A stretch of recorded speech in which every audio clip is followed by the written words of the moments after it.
Queridos, o meu bom dia a todos os meus irmãos da Primeira Igreja Batista do Conjunto da Marinha. Hoje nós estamos dando início à campanha de missões nacionais. Como batistas brasileiros, hoje as igrejas batistas de norte a sul do Brasil estão dando essa abertura, porque hoje sim é o dia oficial da abertura da campanha de missões nacionais. E uma das coisas que eu gosto muito na Primeira Igreja Batista do Conjunto da Marinha é que os irmãos observam de uma maneira muito cuidadosa estas nossas datas. E isso é salutar num tempo em que o denominacionalismo está tão fora de moda, né? Hoje já não, algumas igrejas já não se preocupam tanto com observar essas datas, enfim. Mas isso aí seria uma outra história para um outro momento e uma outra mensagem, se oportuno fosse. Mas lhes digo uma coisa, esse tema é porque ele nos amou, e a divisa vem e diz: nós o amamos porque ele nos amou primeiro, 1 João 4,19. Ela nos faz pensar que nós, crentes, pensamos. E eu me lembro que há algum tempo, numa campanha política, um ator estava dizendo que um candidato naquele pleito, né, estava tendo vantagens e tirando vantagens de nós, os evangélicos, porque nós somos uma categoria de pessoas que não pensam, ou que pensa pouco.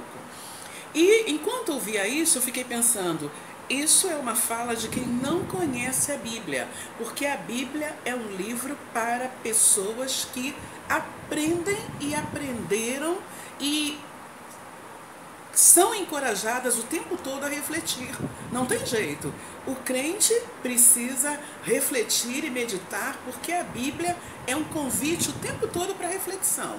Então eu fiquei pensando na tolice daquele ator quando dizia isso, e pensei: ele realmente não conhece os evangélicos, não sabem que nós temos como livro-texto, como livro de cabeceira, a Bíblia, que realmente ela nos aguça o pensamento, é ela que torna de nós seres pensantes, seres reflexivos.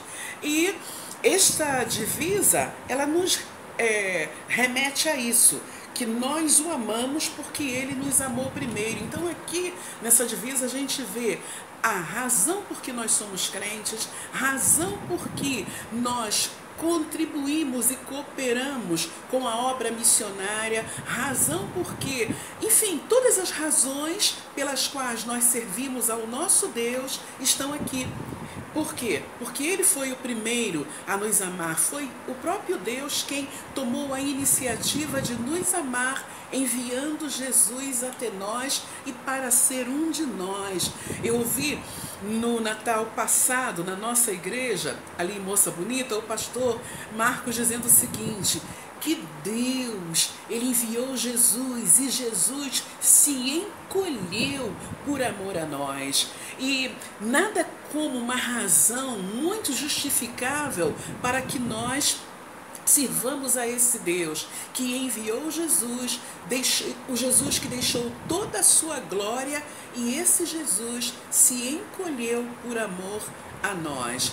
Eu coloquei essa fala como introdução deste nosso momento juntos aqui, momento esse reflexivo, porque se nós paramos para considerar este amor de Deus, nós realmente vamos nos tornar crentes melhores, porque é maravilhoso nós sabermos que alguém tomou a iniciativa de nos amar, até mesmo na nossa vida aqui terrena, quando a gente sabe que alguém gosta de nós, alguém realmente nos ama muitas vezes por simplesmente nos amar. E uma vez também eu ouvi uma pessoa dizer assim: olha, fulana, eu gosto de você de graça, não precisa me pagar nada. E na realidade, Jesus, ele fez isso por nós, ele nos amou sem que precisássemos pagar coisa alguma. E esse é o nosso Deus. E é isso que justifica o fato de sermos crentes, de sermos realmente povo dele e de tomarmos todas as iniciativas que tomamos para a expansão do reino desse Deus, que foi o primeiro a nos amar, que teve a iniciativa de nos amar.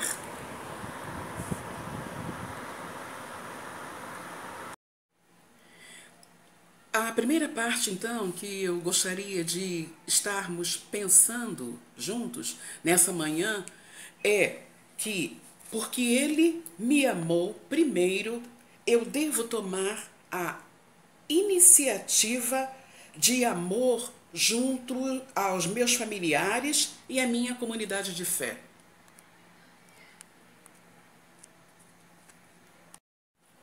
A primeira parte, então, que eu gostaria que nós, nessa manhã, refletíssemos é o seguinte: porque Ele me amou, eu devo tomar a iniciativa de amar os meus familiares e os membros da minha comunidade de fé.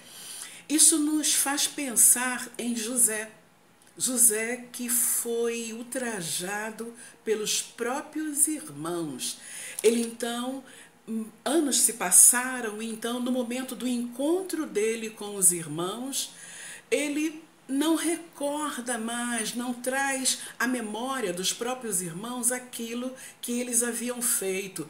E sabem, se nós formos analisar, a gente pode pensar que certamente porque José, ele teve uma experiência de ser amado. O pai o amou primeiro, o amou com aquele amor lindo, né? Porque ele foi filho do amor de Jacó com Raquel. O José, não é? Ele foi fruto de uma linda história de amor e certamente muitíssimo amado pelo seu pai. Então ele aprendeu a amar por ter sido amado, por ter reconhecido o amor de seu pai. E nós, então, precisamos amar de uma forma incondicional os da nossa parentela e também da nossa comunidade de fé. Isso se nós quisermos sermos efetivos na proclamação do Evangelho do Senhor Jesus, porque as pessoas estão nos olhando o tempo inteiro. E Jesus, aliás, ali em João 17, ele chega e diz assim: olha, se vocês forem unidos, as pessoas verão que vocês são meus discípulos.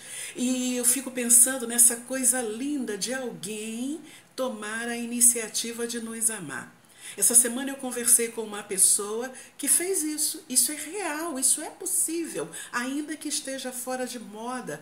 É possível sim nós amarmos aquele que fez alguma coisa errada conosco, aquele que não agiu de uma maneira correta conosco. E essa pessoa então essa semana disse assim: olha, essa pessoa não me deve nada, não deve nada, nada, nada, nada. Está zerado, não deve nada. E eu fico pensando, eu creio que esta foi a palavra mais bonita que eu ouvi esta semana. Às vezes a gente manda alguma coisa assim, né, faz alguma postagem e diz assim: olha, esta aqui vai ser a postagem mais bonita que você vai receber durante todo esse dia. Pois eu lhes digo que esta fala dessa pessoa para mim esta semana foi a fala mais bonita que eu ouvi durante toda esta semana. Não, tá tudo zerado, tá tudo zerado. E é esse tipo de amor que o próprio Deus deseja que desenvolvamos em relação ao seu reino,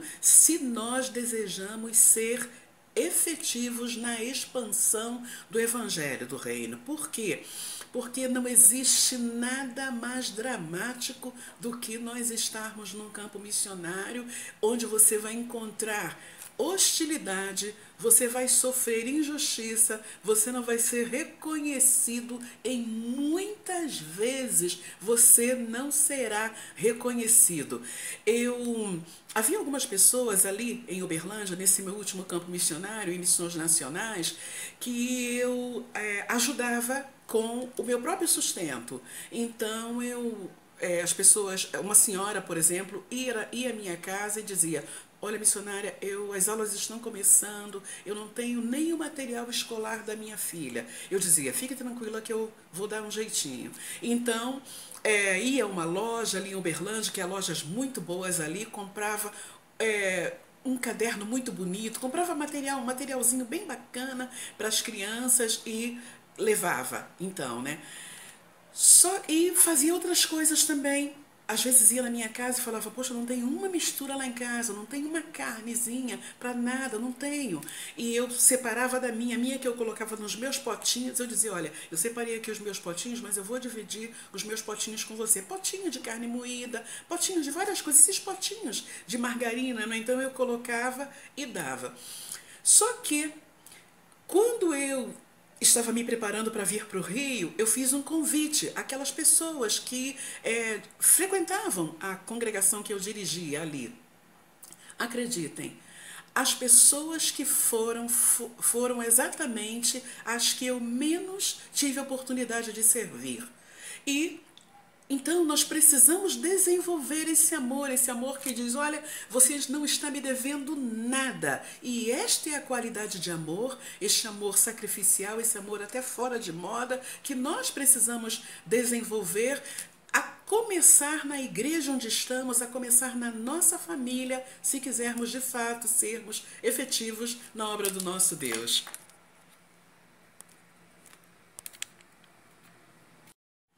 Mas afinal de contas, o que significa ser efetivo?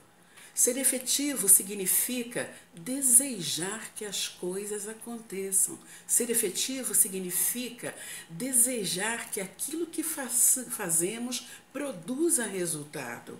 Porque muitas vezes nós estamos nos desincumbindo de uma tarefa por desincumbir. Não, eu preciso prestar conta disso, eu tenho contas a prestar.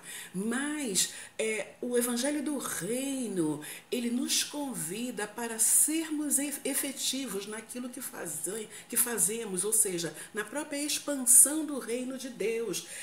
Desejar realmente que as nossas ações surtam efeito, que deem resultado. Só que existe um grande preço a pagar por conta disso. Eu estava dizendo a vocês que as pessoas que eu mais ajudei ali nesse último campo missionário de missões nacionais onde eu estive foram as que menos me apoiaram no momento em que eu estava de partida para o Rio. Eu digo apoiar por quê? Porque é gostoso demais a gente estar retornando para a nossa cidade e saber que aquele grupo que esteve tão próximo a nós, que nós fizemos tantos carinhos, simplesmente foi indiferente à nossa partida. Mas isso, de certa forma, é meio que uma característica daquelas pessoas com as quais eu estava trabalhando.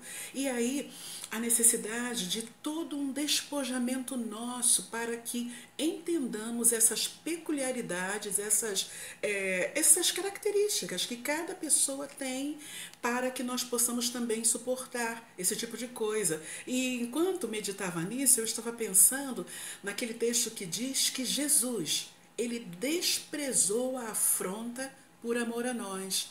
Então, quando eu atualmente penso naquelas pessoas que poderiam ter estado ali no meu culto de despedida e não estiveram, eu penso assim: Senhor, me ensine a desprezar a afronta, a desprezar o desprezo, a não dar confiança para o desprezo, a caminhar não ligando para a hostilidade, não ligando para as rejeições, simplesmente caminhar por amor a Ti. Então, o que a Bíblia nos encoraja, sobretudo através dessa divisa, é isso, que o nosso ponto de apoio, de referência, precisa estar no próprio Deus. Ou seja, não importa que em alguns lugares, a gente não vai receber aquele calor, por exemplo, que o carioca aqui dá. As pessoas, de uma forma geral, da cidade do Rio de Janeiro, ou do Rio de Janeiro como um todo, elas têm essa coisa boa de estar compartilhando, de estar realmente fazendo uma festa para cada coisa, não é? Só que você, muitas vezes, enviada para um lugar frio, onde as pessoas não valorizam tanto aquilo. E aí a gente se lembra lá da razão, que porque aquilo que nos move, que é o amor de Deus, aquele que nos amou primeiro, é isso que precisa nos mover. O tempo inteiro nós precisamos estar lembrados disso. Essa semana aliás, ontem eu fui a um supermercado em Campo Grande para pagar algumas contas minhas. E quando a van que eu estava passou ali por Vila Kennedy, eu vi um rapaz que era um jovem muito operoso no momento da sua juventude. Ele hoje já está um senhor, como eu também estou uma senhora. O tempo passa para todos, não tem jeito. Então eu vi aquele jovem, aquele ex-jovem, né? Assim como eu também sou uma ex-jovem, ele estava passando ali na Vila Kennedy, entrando ali naquela comunidade da Vila Kennedy. Ele mora ali há muitos anos, há uns 40, 50 anos ele mora ali. E ele estava sem camisa, com uma camiseta aqui nos ombros e andando como qualquer outro rapaz que nunca tivesse tido contato com Jesus. Não que estar sem camisa fosse indicador disso, mas é que eu sei que ele hoje está caminhando distante de Jesus. E aí a gente pensa assim, por que aqueles que corriam bem já não correm? Aqueles que andavam com Jesus já não andam?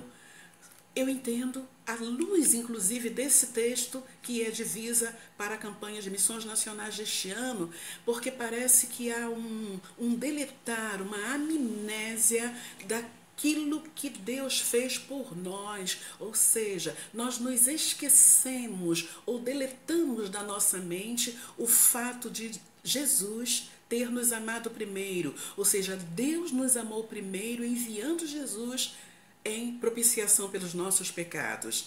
E é isto que nos move, volto a dizer, é isto que precisa nos mover, o amor de Deus por nós. E aí nada vai nos demover se nós estamos firmados e fiados nesse amor. Queridos, o que nos move precisa ser o amor de Deus. E quando nós abrimos nossa Bíblia, naquele versículo que é o texto áureo de todo crente, que diz: porque Deus amou o mundo de tal maneira que deu seu Filho unigênito, para que todo aquele que nele crer não pereça, mas tenha vida eterna. Nós paramos então um pouquinho, fazemos uma reflexão do que esse versículo quer nos dizer. Ele nos amou tanto, ele nos amou de tal maneira, ele nos amou ao extremo. E tudo em Jesus, em relação ao ser humano, foi os extremos. Ele nos amou aos extremos, nos amou até a morte. E é isso que precisa nos mover. Nós estamos vivendo um tempo de muita apostasia. As pessoas estão justificando as suas ausências nos cultos, as suas ausências na congregação, ou seja, o fato de congregar. Estou encontrando as maiores justificativas. Uns dizem, não, eu sou desigrejado. Outros dizem, não, eu sou destemplário. Então nós estamos encontrando pessoas distantes do reino de Deus e dizem que estão apenas distantes da igreja, do templo, mas na realidade, uma das perguntas que eu gostaria de fazer a uma dessas pessoas que estão desigrejadas ou destemplárias é a seguinte: você, estando destemplário ou desigrejado, coopera com as campanhas de missões nacionais, missões mundiais, missões estaduais, missões aqui na nossa cidade? Você estando destemplário, estando desigrejado, você serve alguém que necessita? Você está entregando os seus dízimos fielmente? Essa é uma boa pergunta. E a partir daí nós vamos ver o perfil desta pessoa. Nós vamos ver que de fato ela está distante do Senhor e como que anestesiada para este tão grande amor que Deus teve por nós, ao ponto de enviar o seu Filho para morrer por nós naquela cruz. E lhes digo, vocês sabem perfeitamente disso, uma morte indigna, uma morte cruel, uma morte dolorosa, uma morte que não existe paralelo, não existe nada que possa ser comparado ao que Jesus passou naquela cruz. Queridos, que nessa campanha aquilo que nos motive, aquilo que nos mova, seja realmente este amor desse Deus que tomou a iniciativa realmente de nos amar. Que isso seja justificativa para nós sermos melhores ofertantes, para nós sermos expressivos e efetivos na nossa oferta deste ano. Vamos orar? Querido Pai, nessa hora, nós queremos, Senhor Deus, entregar-te os nossos corações. Pai querido, obrigada. Senhor Deus, nós não teríamos palavras para dizer-te o quanto somos gratos por tu teres enviado Jesus, por tu teres tomado a iniciativa de nos amar. Pai querido, perdoe os nossos pecados os nossos envolvimentos em tantas outras coisas e às vezes abandonamos aquilo que é o essencial, que é o amor a ti. Senhor Deus, nós te pedimos que o alvo proposto pela primeira Igreja Batista do Conjunto da Marinha seja um alvo alcançado, que, Senhor Deus, os irmãos possam ofertar com alegria, motivados pelo teu amor por nós, porque tu nos amaste e nos amaste primeiro. Oramos assim agradecidos em nome de Jesus. Amém.